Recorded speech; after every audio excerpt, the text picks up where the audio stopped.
Picture this, a typical Californian morning in February 1997. The city of Los Angeles, a sprawling metropolis, slowly waking up, stretching its arms, welcoming the sunlight, unaware that the very fabric of its morning tranquility was about to shatter. As dawn seeped into the sky, Larry Phillips Jr. and Emil Matasareanu, clad in an intimidating ensemble of homemade body armor, were readying themselves for a dance with destiny. Phillips and Matasareanu were no strangers to the shadows. Having met at Gold's Gym in Venice Beach, the duo discovered a mutual penchant for powerlifting and a shared contempt for society's constructs. Their friendship was forged over barbells and anti-establishment ideologies, but soon it evolved into something far more sinister. Their descent into the criminal underworld began in 1993, when a wary LAPD detective's intuition led to their rented van's inspection. Inside was an armory in miniature, brimming with an array of guns, ammunition, smoke bombs, and improvised explosive devices. This finding set the wheels in motion, leading to their short-term incarceration. But it was an ominous foreshadowing of what was to come. Fast forward to June 1995, and we find our pair resurfacing in a ruthless attack on a Brinks truck in Los Angeles. Their brutal methods and sheer audacity caught the FBI's attention. This was the beginning of the cat-and-mouse game that would culminate in a showdown that Los Angeles was ill-prepared for. But how did they get here, to this point of no return? What drives a man to forsake all norms, to embrace anarchy, to dance the dance of death on the streets of a city? Let's dig a little deeper into the minds of the men behind the masks. Larry Phillips Jr., the older of the two, was a small-time con artist before meeting Emil. Born into a dysfunctional family, Larry harbored an intense disdain for societal norms from an early age. He found an escape in bodybuilding and a kindred spirit in Emil, who shared his views. A deeper dive into Larry's life reveals a troubled childhood shaped by an unstable family environment. Larry was raised in an atmosphere of neglect and abuse, which sowed the seeds of his future rebellion. His adolescent years were a turbulent storm of petty thefts and run-ins with the law, foreboding a darker path that lay ahead. His foray into bodybuilding was not merely an escape, but also a metaphorical bulwark against the world that he felt had wronged him. Thus, his meeting with Emil was not a chance encounter, but a fusion of kindred spirits, yearning for recognition in a society they despised. Emil Matasareanu, on the other hand, was a Romanian immigrant with a high IQ and a knack for electronics. As an immigrant, he struggled to fit into the societal norms of LA and found solace in the gym. Together, they found a strange sort of companionship, a camaraderie birthed in shared rebellion. Emil's journey was also marked by a sense of alienation. The brilliant Romanian immigrant was often ostracized, his talents overlooked in a society that was reluctant to accept him. His prowess in electronics and his high IQ were the double-edged sword that set him apart, yet pushed him towards the fringes.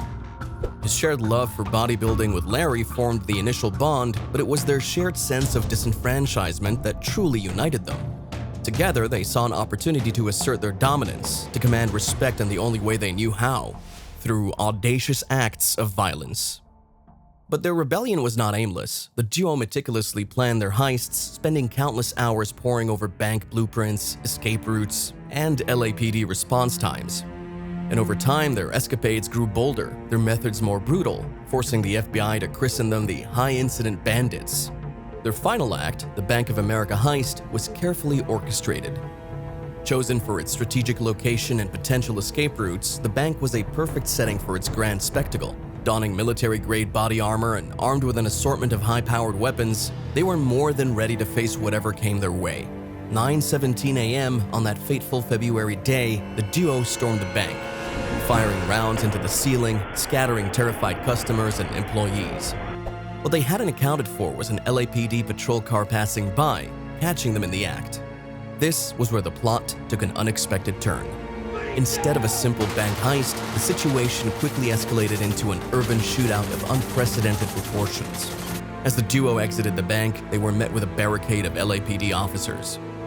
Undeterred, they began firing indiscriminately, the echo of their bullets ricocheting off the concrete, transforming the serene morning into a war zone.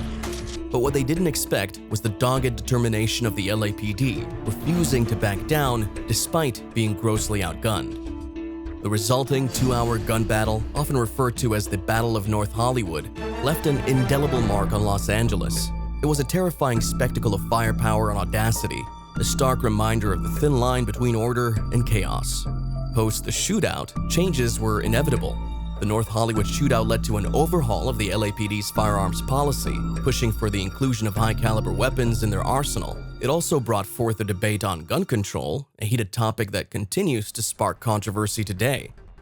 Let's take a moment to talk about the aftermath of the chaos.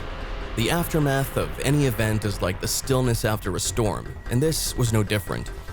North Hollywood was a shell-shocked ghost town, scarred by the horrific events of the morning, its silence punctuated by the distant wailing of sirens. Blood smeared the streets, and holes from high-caliber bullets pockmarked buildings. It was a scene straight out of a war movie, and yet it was all too real. The fallout of that infamous day didn't stop at the city limits of North Hollywood. Oh no, it rippled across the entire nation, a wave of shock and awe that reverberated in the halls of power. You see, this shootout became a catalyst for change, forcing law enforcement agencies to rethink their strategies, modernize, and adapt to the changing face of crime. This was a wake-up call, a loud one at that. It was time for the boys in blue to gear up, literally and metaphorically. As the dust settled, questions began to rise. Why? How? Who could have seen this coming? The tragedy ignited a firestorm of debate on gun laws, police tactics, and the psychological impact of such a traumatic event on the public psyche. The media swarmed like vultures, each looking for an angle, each trying to unravel the mystery behind these high-incident bandits.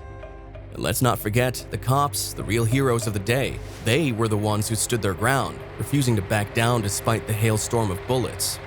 They were the ones who went home that day bruised and battered but unbowed, their resolve stronger than ever. It's safe to say that in the theater of anarchy that unfolded on that sunny morning, the cops were the steadfast beacon of order. Among the everyday folks, too, emerged stories of bravery, selflessness, and resilience. Store owners provided shelter to those running from the gunshots. Good Samaritans helped each other, provided first aid, and supported the police in whatever way they could. In the face of such adversity, the city showed its true spirit, the spirit of solidarity and strength. Finally, let's look at the legacy of this event, etched forever in the annals of the city. The North Hollywood shootout wasn't just a heinous crime, it was a spectacle of horror and heroism, of bravery and resilience. Today, it stands as a stark reminder of the power of community, of the resilience of a city under siege, and of the unyielding spirit of its people. Moreover, the legacy of this event is not just about the changes in law enforcement policies or the resilience of a city. It's also a stark reminder of the potential depths to which humanity can sink when it turns its back on societal norms, and of the catastrophic repercussions that such a descent can have. In the grand scheme of things, the North Hollywood shootout is more than just a chilling chapter in the annals of crime history. It's a testament to the unyielding spirit of humanity and the resilience of the City of Angels. It's an homage to those who stand as the protective bulwark against chaos, embodying the courage and determination of the city that refuses to kneel before anarchy. Even decades later, the echoes of this infamous day continue to resonate, narrating a tale that's intrinsically Los Angeles. Larry Phillips and Emil Matasareanu, the infamous duo, found themselves weaving a narrative straight out of a crime novel. United at the gym, driven by a shared passion for powerlifting and a common scorn for the law, they embarked on a dark odyssey that spiraled into a cataclysm of violence and crime.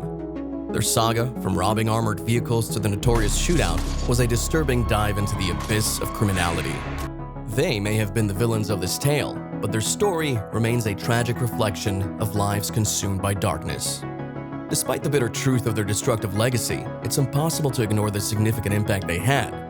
Their names are indelibly linked to one of the most violent standoffs in U.S. history, their reckless actions catalyzing a critical evolution in police response tactics during armed confrontations.